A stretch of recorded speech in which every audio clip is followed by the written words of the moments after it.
이미 들으셨겠습니다만 2017년 본교단 총회가 내건 주제가 다시 거룩한 교회로라고 하는 주제입니다. 더 이상 교회가 사회의 걱정거리, 사회의 고민거리가 되어서는 안 된다라고 하는 위기의식 속에서 하나님께서 우리에게 허락해 주셨던 성경적인 본래의 모습으로 돌아가야 한다라고 하는 그 강력한 요청에 의해서 다시 거룩한 교회로라고 하는 주제가 내걸게 되었습니다. 그러면 어떻게 거룩한 교회, 어떻게 거룩한 성도가 될 수 있는가라고 하는 것을 고민하는 우리에게 오늘 본문 디모데전서 4장 5절의 말씀은 이야기합니다. 하나님의 말씀과 기도로 거룩하여 짐이라. 그러니까 우리가 하나님의 백성으로서 살아가면서 거룩함을 이루어야 하는데 무엇으로 어떻게 거룩함을 이루어야 할까라고 할 때에 하나님의 본문의 말씀은 우리에게 분명히 이야기합니다. 하나님의 말씀을 부여잡고 기도하고 간구하는 심령들이 거룩함을 이룰 수 있다는 사실을 우리에게 이야기하고 있습니다. 그래서 그 거룩함을 우리의 삶 속에 회복하기 위해서 우리는 말씀과 기도, 기도와 말씀이라고 하는 교회의 주제를 가지고 성도다운 거룩한 무리의 모습을 이루고 하나님의 백성다운 거룩한 공동체의 모습으로 우리의 신앙의 삶을 살아가고자 곧 오늘 본문의 말씀과 기도로 거룩하여짐이라라고 하는 말씀을 부여잡은 것입니다. 먼저 오늘은 말씀과 기도, 기도와 말씀 중에서 하나님의 말씀의 의미를 우리가 생각해 보기를 원합니다. 그래서 말씀의 제목을 한 말씀의 능력이라고 하는 설교의 제목을 말씀의 능력이라고 정하였습니다. 사랑하는 성도 여러분, 하나님의 말씀이 우리의 삶 속에서 어떤 의미를 갖는가라고 하는 것은 요한복음 1장 1절의 선포를 생각해 보면 그 말씀의 의미가 얼마나 귀하고 얼마나 깊은 의미를 간직하고 있는가라고 하는 것을 알 수 있습니다. 요한복음 1장 1절의 말씀은 이렇게 선포합니다. 태초에 말씀이 계시니라. 이 말씀이 하나님과 함께 계셨으니 이 말씀은 곧 하나님이시니라 라고 말씀은 선포합니다. 말씀이 태초부터 있었는데 하나님께서 이야기하실 때에만 존재하는 말씀이 아니라 그 말씀이 하나님과 함께 계셨다. 이 말씀은 곧 하나님이시다라고 하는 사실을 선포하고 있습니다. 그러니까 말씀을 외면하는 자는 그저 말씀을 듣지 않는다라고 하는 것으로 끝나는 것이 아니라 하나님을 거부하는 것이요 하나님을 인정하지 않는 것이 된다는 사실이에요. 내가 그 말씀을 어떤 삶의 모습으로 대하는가라고 하는 것이 하나님을 어떻게 대하는가라고 하는 것과 직결되어져 있다는 것. 말씀을 마음속에 새기는 자는 하나님을 그 마음속에 영접하는 자요. 말씀을 외면하는 자는 하나님을 외면하고 하나님을 거부한다는 하나님과 말씀은 동일한 존재라고 하는 사실을 이야기하고 있습니다. 하나님의 말씀이 우리의 삶 속에 중요한 의미를 갖는 또 한 가지의 이유가 있습니다. 하나님의 말씀은 능력이 된다라고 하는 사실. 하나님의 말씀이 선포되어지는 것에 언제나 하나님의 능력의 역사가 우리에게 보여지고 체험되어져 있습니다. 하나님이 태초에 말씀하십니다. 빛이 있으라 라고 말씀하시니 선포하신 말씀 그대로 하나님의 역사가 이루어지고 있습니다. 하나님이 무엇을 말씀하시고 무엇을 명령하시든지 하나님의 말씀, 하나님의 명령 그대로 이루어졌다는 사실을 하나님의 말씀은 우리에게 가르치고 있습니다. 예수님도 사탄의 시험을 받을 때에 무슨 칼과 몽둥이를 가지고요 사탄을 이겨내고 계신 것이 아니지요.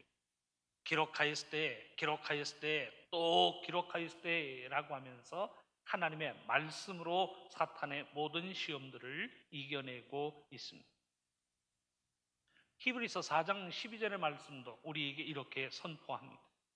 하나님의 말씀은 살아있고 활력이 있어 좌우에 날선 어떤 검보다도 예리하여 혼과 영과 및 관절과 골수를 찔러 쪼개기까지 하며 또 마음의 생각과 뜻을 판단하나니 말씀은 기록하고 있습니다. 누가 말씀을 들어 사용하는 것이 아니라 하나님 말씀 자체가 살아있고 활력, 움직이는 힘이 있다라고 하는 사실을 우리에게 이야기하고 있습니다. 하나님의 말씀이 누군가에 의해서 사용되어지는 것이 아님을 분명히 하고 있습니다. 하나님 말씀 스스로가 살아있습니다. 하나님 말씀 스스로가 활력을 가지고 있습니다. 하나님 말씀 스스로가 능력 있는 존재로 우리의 삶 속에 나타난다는 사실을 말씀은 이야기하고 있습니다. 그러니까 우리가 하나님의 말씀을 대할 때에 그저 종이 위에 기록되어진 글자로 대할 것이 아니라는 사실을 말씀은 이야기하고 있습니다. 하나님의 말씀은 살아있습니다. 하나님의 말씀은 하나님의 능력이 됩니다. 하나님의 말씀이 선포되어지는 곳에 하나님의 역사가 나타난다는 사실을 성경은 우리에게 이야기하고 있습니다. 그러면서 본문은 우리에게 분명히 선포합니다. 하나님의 말씀과 기도로 거룩하여집니다. 성도가 거룩함을 향하여 나아갈 때 반드시 붙잡아야 할 두 가지 신앙적인 요소가 있는데 그 중에 하나가 말씀이요 또 하나가 기도와 간구라고 하는 사실을 이야기하고 있습니다. 사랑하는 성도 여러분, 하나님의 말씀을 외면하는 자는요 하나님의 기뻐하시는 뜻이 무엇인가 라고 하는 것을 아는 일에 아무런 관심을 가지지 않은 사람이라고 이야기할 수 있습니다. 하나님의 말씀을 소유하지 못한 사람은 달려가는 열정을 잊지만 자기가 지금 어디를 향하여 달려가고 있는지를 모른 채 달려가는 사람과 다를 바가 없습니다. 달려가는데 방향을 알지 못하고 달려갑니다. 칼을 휘두르는데 허공에다 대고 아무것도 베지 못한 채 휘두르는 사람과 같다라고 말씀은 이야기하고 있습니다. 사도 바울이 고린도전서 9장 26절에서 그런 고백을 남깁니다. 그러므로 나는 다름질하기를 향방 없는 것 같이 아니하고 싸우기를 허공을 치는 것 같이 아니하고 향방을 모른 채 달려간다라고 하는 사실이 무엇을 의미합니까? 내가 뛰기는 뛰는데 열심을 가지고 신앙의 삶을 살아가는데 하나님의 뜻을 이루지 못하며 살아갑니다. 하나님이 기뻐하시고 하나님의 온전하신 뜻이 어디에 있는가라고 하는 것을 알기 위해서 우리의 삶에는 반드시 하나님의 말씀이 필요하다는 사실을 말씀은 교훈하고 있습니다.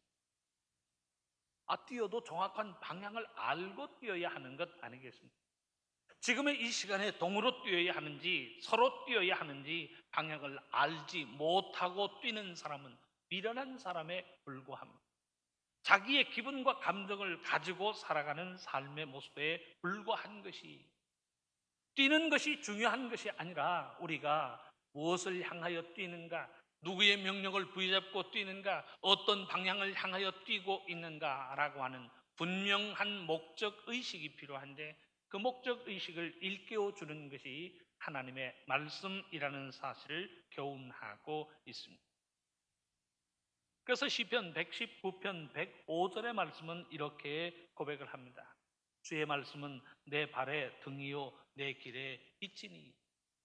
내가 어느 쪽으로 달려가야 할지, 내가 달려가는 과정에서 실족하거나 넘어지지 않도록 내 길의 빛이 되시는 모든 존재가 하나님의 말씀이라는 사실을 이야기하고 있습니다.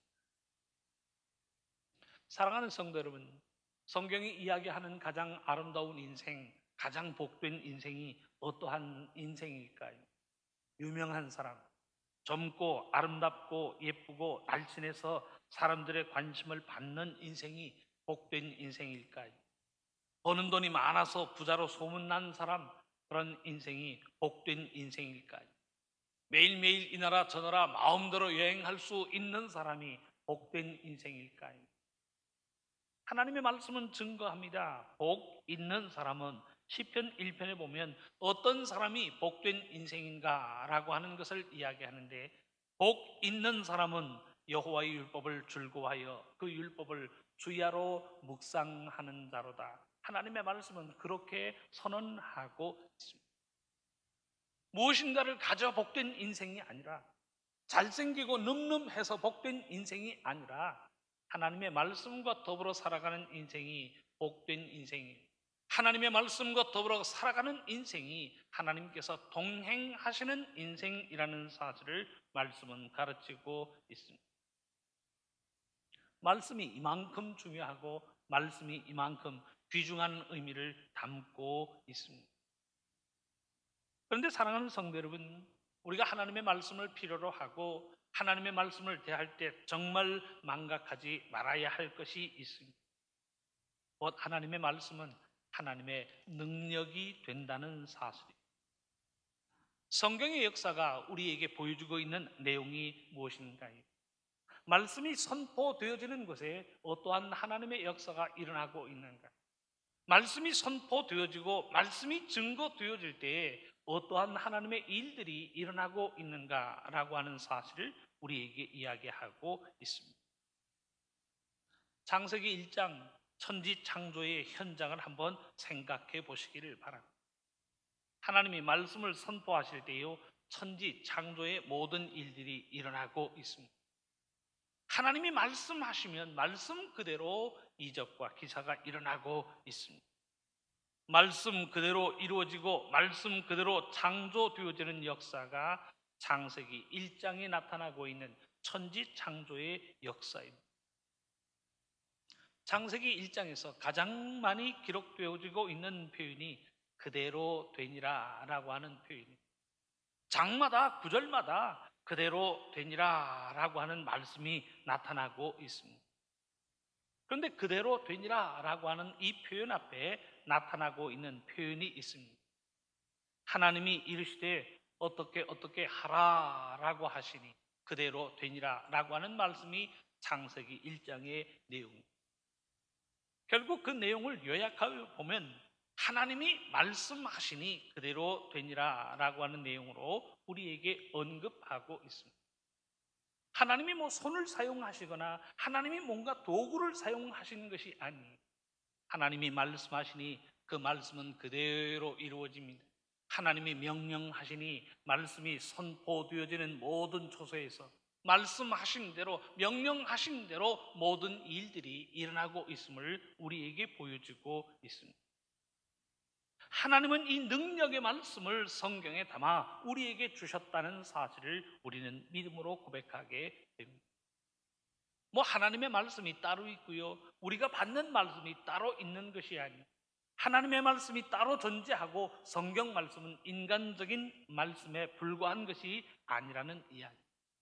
그 능력의 말씀을 하나님께서는 책에 담아 우리에게 주셨는데, 우리가 가지고 있는 하나님의 말씀이 곧 우리가 가지고 있는 성경책, 이 성경책 속에 담겨져 있는 하나님의 말씀은 능력이 넘치는 하나님의 말씀입니다.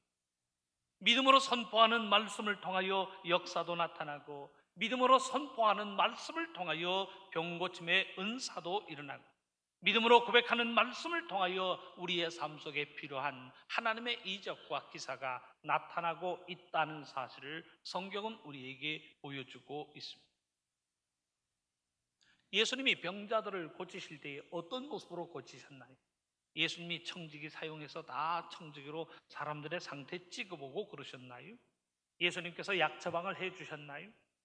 예수님께서 환자들을 고쳐주실 때요, 그저 말씀을 선포하고 계십니다. 예수님께서 믿음의 말씀으로 선포하는 초소에 하나님의 이적과 기사가 일어나고 있습니다. 에바다 열려라 라고 말씀하십니다. 평생 한 번도 이야기해 본 적이 없는 자의 혀가 풀리면서 그가 말을 하기 시작합니다. 예수님 달리다금 말씀하십니다. 죽은 소녀가 그 자리에서 벌떡 일어나 자신의 삶을 다시금 살아가고 있습니다. 하나님의 말씀을 선포하셨을 때 그 말씀을 통하여 어떠한 일들이 일어나고 있는가, 성경은 그 결과를 우리에게 보여주고 있습니다. 사랑하는 성도 여러분, 하나님의 말씀이 능력이라 라고 하는 사실이 분명하다면 우리가 그 하나님의 말씀을 마음속에 새기고 믿음을 가지고 그 하나님의 말씀을 선포할 때에 성경에 기록된 동일한 이적과 기사가 우리의 삶 속에서도요 나타나게 될 줄로 믿습니다. 내 능력으로 감당하는 것 아니지 않습니까? 온 우주 만물을 창조하신 하나님께서 능력의 말씀을 담아 우리에게 주셨사오니 우리도 믿음을 가지고 그 말씀을 선포할 때에 천지 창조의 사역, 예수님이 일으키신 모든 이적과 기사가 우리의 삶 속에서도 동일하게 나타나게 될 줄로 믿습니다. 내게 능력이 있어서 감당하고 능력이 없어서 감당하지 못하는 것이 아니라는 사실. 하나님의 말씀이 계시니 이적과 기사는 일어납니다. 말씀이 능력이요 말씀이 힘이 된다는 사실을 하나님의 말씀은 우리에게 가르치고 있습니다. 성경에서 그 예를 한번 찾아보기를 원합니다. 여호수아라고 하는 인물 여러분들 잘 아십니다. 여호수아는 모세의 뒤를 이어서 이스라엘의 후계자가 된 사람입니다. 그런데 이 모세는 이스라엘을 인도하였던 그야말로 위대한 지도자로 평가되어지고 있습니다. 모세는 하나님을 대면하던 사람이었어요. 애굽 땅에서 지팡이 하나를 가지고 많은 이적과 기사를 일으킨 사람이 모세입니다. 그런데 이런 위대한 지도자 모세가 죽고 난 이후에 이스라엘을 가나안 땅으로 인도해야 할 책임이 이제 젊은 여호수아에게 주어졌습니다. 그 마음속에 부담이 왜 없었겠습니까? 장정만 60만 명이 넘는 이 큰 무리를 내가 가나안 땅으로 인도해낼 수 있을까? 잘 순종하면 별 문제겠습니다만 언제나 때만 되면 불평하고 원망합니다. 애굽으로 돌아가자라고 하는 불평을 담고 살았던 사람들이 이스라엘 백성들 아니었습니까? 그래서 이 여호수아도 마음속에 극심한 부담을 느끼게 됩니다. 감당할 수 있을까? 어떻게 감당할 수 있을까? 아마 심리적인 압박을 가지고 하나님 앞에 기도하고 간구하였으리라고 믿습니다. 그런데 하나님께서 이 여호수아에게 주신 말씀이 무엇인가요? 여호수아 1장에 보면 그가 하나님으로부터 받고 있는 말씀이 있는데 강하고 담대하라, 두려워 말며 놀라지 말라라고 하는 그야말로 위로가 되고 힘이 되는 말씀을 남기고 계십니다. 하나님께서 이 여호수아를 떠나지 않는다라고 하는 사실을 분명히 말씀하고 계십니다. 그러면서 아주 핵심적인 말씀이 여호수아 1장 8절에 기록되어져 있는데 제가 그 말씀을 현대인의 성경으로 봉독해 드립니다. 말씀은 이렇게 기록됩니다.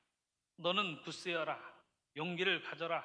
나의 종 모세가 너에게 준 모든 율법을 하나도 소홀히 하지 말고 정성껏 지켜라. 그러면 내가 어디로 가든지 성공할 것이다. 이 율법을 책을 항상 읽고 밤낮으로 묵상하며 그 가운데 기록된 것을 하나도 빠짐없이 지켜라. 그래야 내가 잘되고 성공할 것이다. 하나님의 말씀은 기록하고 있습니다. 우리가 가지고 있는 개정 성경력을 보면 내가 율법의 말씀을 마음속에 담고 그 말씀을 지켜 행할 때 내가 어디로 가든지 형통하리라 라고 하는 말씀으로 언급하고 계십니다. 하나님께서 지도자 된 여호수아에게 강조하고 계시는 것이 무엇인가요? 여호와의 말씀 곧 율법뿐입니다.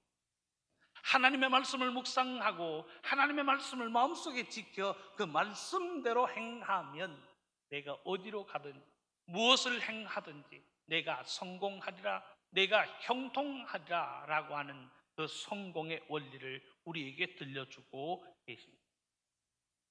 다른 원칙이 아닌 하나님의 말씀이 능력이요 하나님의 말씀이 성공과 형통의 비결이라는 사실을 우리에게 가르치고 있습니다. 하나님의 말씀이 능력임을 전하는 내용은 에베소서에서도 나타나고 있습니다. 에베소서 6장의 말씀을 보면 믿는 사람들이 가져야 할 하나님의 전신갑주가 무엇인가? 하나님의 전신갑주를 취하라 라고 하면서 하나님의 전신갑주를 이야기하고 있습니다. 진리의 허리띠, 의의 호심경, 복음에 준비한 신, 믿음의 방패, 그리고 구원의 투구를 이야기합니다. 맨 마지막에 하나를 더 추가하고 있는데 곧 성령의 검, 하나님의 말씀을 가지라라고 이야기할 수 있습니다. 한번 생각해 보세요. 군인이 완전 군장을 다 했는데 총은 없어요. 그 군인이 잘 싸울 수 있을까요? 철모 쓰고요, 허리띠 띠고 다 다른 제복은 갖추었는데 총을 가지지 오지 않아서 돌 던지면서 싸운다고 생각해 보세요. 그 무슨 군인이 승리할 수 있겠습니까? 다른 장비는 다 갖추어도 그 손에 칼이 들려져 있지 않다면 그는 요 자리를 지킬 뿐이지 그 어떤 적도 제압할 수 없다는 사실을 우리는 너무나도 잘 알고 있습니다. 하나님의 말씀을 성령의 검이라고 표현하는 이유가 무엇인가?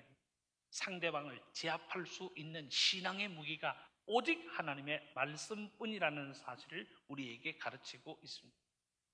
상대방을 제압할 수 있는 힘을 가지고 있는 무기에 다른 것 중에 딱 하나만 골라라라고 한다면 다른 것 다 제쳐두고요 검을 집어드는 이유가 거기에 있는 것 아니겠습니까? 말씀으로 쳐부수고 말씀으로 이기는 것입니다. 하나님의 말씀으로 무장해서 문제와 어려움을 해결하고 하나님의 말씀으로 하나님의 이적과 기사도 일으킨다는 것입니다. 그래서 하나님의 말씀을 품은 자, 하나님의 능력을요 그 속에 품은 것과 동일합니다. 말씀을 품고 말씀을 마음속에 새긴 자는요 어떤 문제, 어떤 어려움 속에서도 하나님의 주시는 지혜와 능력으로 그 모든 문제와 어려움을 이겨낼 줄로 믿습니다. 말씀을 품지 못하니 걱정이 스며듭니다. 말씀을 기억하지 못하니 문제와 어려움 앞에서 벌벌 떨면서 우리가 죽게 된 것을 기억하지 못하십니까? 하나님을 향하여 원망하게 되는 것입니다.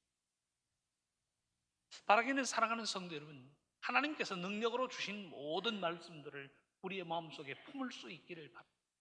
하나님의 말씀을 기억하고 하나님의 말씀을 마음속에 새기고 우리의 손과 발을 통하여 그 말씀에 순종하는 삶을 살아갈 수 있기를 바랍니다.